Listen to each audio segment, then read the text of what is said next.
یہ جنگ جو ہوئی ہے کربلا میں، معرکہ کربلا جو ہوا ہے، یہ یزید اور امام حسین کے درمیان نہیں تھا، بلکہ حسینیت اور یزیدیت کے درمیان تھا۔ یعنی یہ شخصی لڑائی نہیں تھی، بلکہ نظریات کا تصادم تھا۔ اگر شخصی لڑائی ہوتی تو یزید جیت گیا تھا، بطور شخص حضرت امام حسین شہید کر دیے گئے اور یزید جو ہے وہ تخت و تاج پہ متمکن رہا۔ تو اگر یہ شخصی لڑائی قرار دے تو یزید جیت گیا اور امام حسین ہار گئے، یہ شخصی اگر لڑائی قرار دیں، اور اگر یہ لڑائی نظریات کی قرار دیں، اور جو حقیقت میں نظریات کی لڑائی ہے، تو یزیدیت ہار گئی اور حسینیت زندہ باد ہو گئی۔ یزیدیت کا جنازہ نکل گیا۔ وہ تخت و تاج جس کے لیے یزید نے اتنا کچھ کیا تھا، اس کے اپنے بیٹے نے اس پہ تخت پہ تھوکا۔ یزید کا بیٹا معاویہ بن یزید جب تخت نشین ہے تو وہ گھر سے باہر 6 ماہ نہیں نکلا، اس کا جنازہ ہی نکلا۔ تو لوگوں نے کہا آئیے نا تخت پہ بیٹھیے، کہا میں اس تخت پہ نہیں بیٹھنا چاہتا جس سے آل پیغمبر کے خون کی بو آ رہی ہے، میں نہیں اس تخت پہ بیٹھنا چاہتا۔ اور پھر اس کا تخت سمٹ گیا، اس کا نام مٹ گیا، کلنج کے مرض سے تڑپتا ہوا مرا اور انتہائی ذلت کی موت مرا، رسوا ہو گیا، اس کا نام بھی باقی نہیں ہے۔ میں گزشتہ برس کربلا میں حاضر ہوا تو حضرت امام حسین کا چمکتا ہوا روضہ نور دیکھا۔ وہ لمحے بڑے دردناک تھے جب ہم کربلا میں پہنچے اور رات کا موقع تھا، تو ہمارے ڈرائیور نے کہا کہ یہ نہر فرات ہے، وہ نہر فرات جو چمکتی رہی اور جس کی لہریں اچھلتی رہیں، اور کربلا کا یہ مقدس قافلہ پیاسا رہا۔ تو عجیب قلب کے اندر کیفیات کا ایک جہان تھا۔ یہ تو امام حسین کا روضہ ہے نا، لیکن یزید کا نشان نہیں ملا۔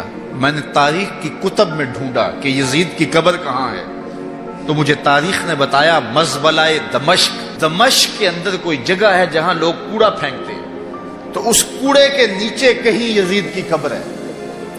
نشان بھی نہیں ہے کہاں ہے، لیکن اتنا پتہ ہے اس روڑی کے نیچے یزید کی قبر ہے۔ یزید کی قبر مزبلہ دمشق میں، اور امام حسین کا قبضہ آج بھی کربلا پہ۔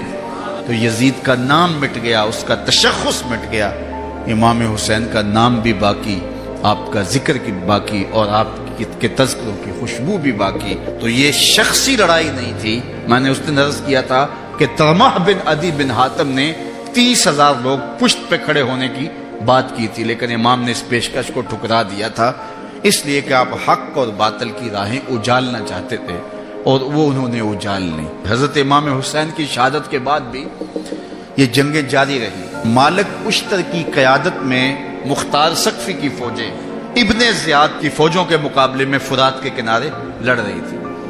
اللہ تعالیٰ نے فتح دے دی، ابن زیاد نے گھوڑے کو ایڑ لگائی اور میدان چھوڑ کے بھاگ گیا، باقی جو بھی قابو آتا اس کو پکڑ کے قتل کر دیا جاتا۔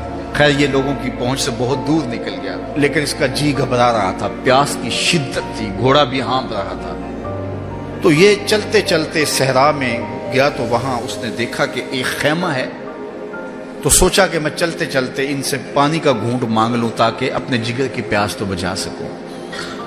تو اس نے گھوڑا کھڑا کیا اور ہانپتا ہوا اس نے پردہ اٹھایا، دیکھا تو خیمے میں امام زین العابدین قرآن کی تلاوت کر رہے تھے۔ تو جب اس نے دیکھا تو ایک دفعہ تو شرم سے پانی پانی ہو گیا، لیکن مرتا کیا نہ کرتا، پیاس کی شدت تھی کہ حضرت پانی دیجئے۔ امام زین العابدین نے دیکھا اور پھر گھڑے سے کٹورا بھرا اور اس کے ہاتھ میں تھمایا، سمجھا کہ حضرت نے مجھے پہچانا نہیں، پانی پی لیا، شدت کی پیاس تھی، پھر مانگا، آپ نے پھر دیا، تیسری مرتبہ پھر مانگا، آپ نے پھر دیا۔ 3 کٹورے پانی کے پینے کے بعد امام زین العابدین سے کہنے لگا حضرت شاید آپ نے مجھے پہچانا نہیں۔ امام زین العابدین ابھی تک ضبط کیے بیٹھے تھے، آنکھوں سے موٹے موٹے آنسو نکلے۔ کہا بدبخت تجھے نہیں جانتا جس نے میرا خاندان اجاڑ دیا، 6 ماہ کے بچے بھی نہ چھوڑے، جس نے مخدرات کو اونٹوں پہ بٹھایا، کیا تجھے نہیں جانتا جس نے خاندان نبوت اجاڑ دیا؟ تو کہا حضرت اگر جانتے ہیں تو میرے ساتھ یہ سلوک کیا کیا؟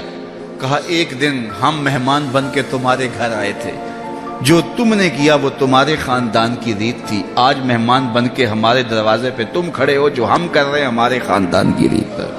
تو یہ شخصی لڑائی نہیں تھی، یہ نظریات کا تصادم تھا۔